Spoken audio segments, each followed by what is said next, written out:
Hi friends, எல்லோரும் எப்படி இருக்கீங்க? Welcome back to my channel சாயாதிஸ் vlog. என்னுடைய சேனல் ஃபஸ்ட் டைம் பார்க்குற மாதிரி இருந்தால் கண்டிப்பாக சப்ஸ்கிரைப் பண்ணுங்கள். மறந்துடாமல் பெல் ஐக்கானை ப்ரெஸ் பண்ணுங்கள். அப்போ தான் நான் போடுற வீடியோ உங்களுக்கு நோட்டிஃபிகேஷனாக வரும். நம்ம இன்றைக்கி சிம்பிளாக இன்ஸ்டண்ட்டாக ஒரு ராகி களி எப்படி செய்யந்தாங்க பார்க்க போகிறோம். வேர்க்கடலை சட்னி, மட்டன் குழம்பு, சாம்பார் வச்சா நம்மளுக்கு களி சாப்பிட்ணுன்னு இருந்தால் கண்டிப்பாக இந்த மாதிரி ட்ரை பண்ணலாம். கம்மியாக செய்கிறப்ப இந்த மாதிரி ட்ரை பண்ணுங்கள். சூப்பராக பர்ஃபெக்டாக வரும். பிகினர்ஸ் கூட ட்ரை பண்ணலாம். நான் ஒரு பவுல் எடுத்துகிட்டு 1 கப் ராகி மாவு எடுத்துருக்கேங்க. 1 கப் ராகி மாவுக்கு 3 கப்பு தண்ணி, இதுதான் கரெக்டான அளவு.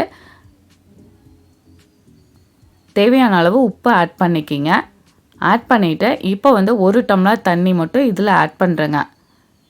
மீதி 2 கப்பு நம்ம செய்கிறப்ப ஆட் பண்ணிக்கலாம்.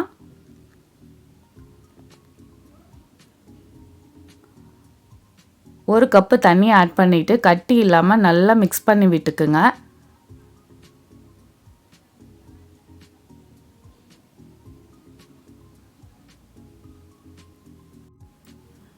பாருங்கள், கட்டி இல்லாமல் இந்த மாதிரி நல்லா கலந்து விட்டுக்குங்க. நான் ஒரு மண் கடாயில் தாங்க இன்றைக்கி செய்ய போகிறேன். நீங்கள் கொஞ்சம் அகலமான பாத்திரம் எதுவாக இருந்தாலும் எடுத்துக்கலாம். மீதி 2 கப்பு தண்ணியை இதில் ஆட் பண்ணிக்கிங்க. தண்ணி நல்லா கொதிச்சதுக்கப்புறம் நீங்கள் அடுப்பை ஆஃப் பண்ணிவிட்டு இப்போ நம்ம மிக்ஸ் பண்ணி வச்சுருக்கிற ராகியை இதில் ஆட் பண்ணிக்கலாம். நீங்கள் அடுப்பு ஆனில் இருக்கிறப்ப பண்ணிங்கன்னா கட்டி வந்துடும். அதனால நீங்கள் அடுப்பை ஆஃப் பண்ணிவிட்டு ஆட் பண்ணுங்கள். நல்லா மிக்ஸ் பண்ணி விட்டுட்டே கொஞ்சம் கொஞ்சமாக ஆட் பண்ணிடுங்க.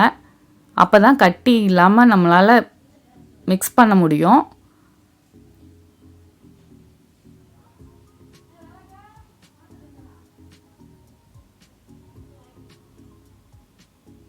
பாருங்கள், நல்லா கலந்து விட்டுட்டு இப்போ அடுப்பை ஆன் பண்ணிக்கிங்க. ஆன் பண்ணிவிட்டு கைவிடாமல் நல்லா மிக்ஸ் பண்ணி விடுங்க. கலர் சேஞ்ச் ஆகி வரும், நல்லா கெட்டியாக வரும். கீழே பாத்திரத்தில் ஒட்டாமல் வர வரைக்கும் நல்லா மிக்ஸ் பண்ணி விட்டுட்டே இருக்கணுங்க. ஒரு 3லேருந்து 4 நிமிஷம் தாங்க வரும். மீடியம் ஃப்ளேமில் வச்சுட்டு செய்யுங்க. கொஞ்சம் கொஞ்சமாக அப்படியே கலர் சேஞ்ச் ஆகிட்டே வரும்.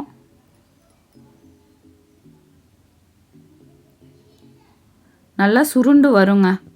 அது வரைக்கும் நம்ம நல்லா மிக்ஸ் பண்ணி விட்டுக்கலாம். பாருங்கள், அடியில் ஒட்டாமல் வருது பாருங்கள்.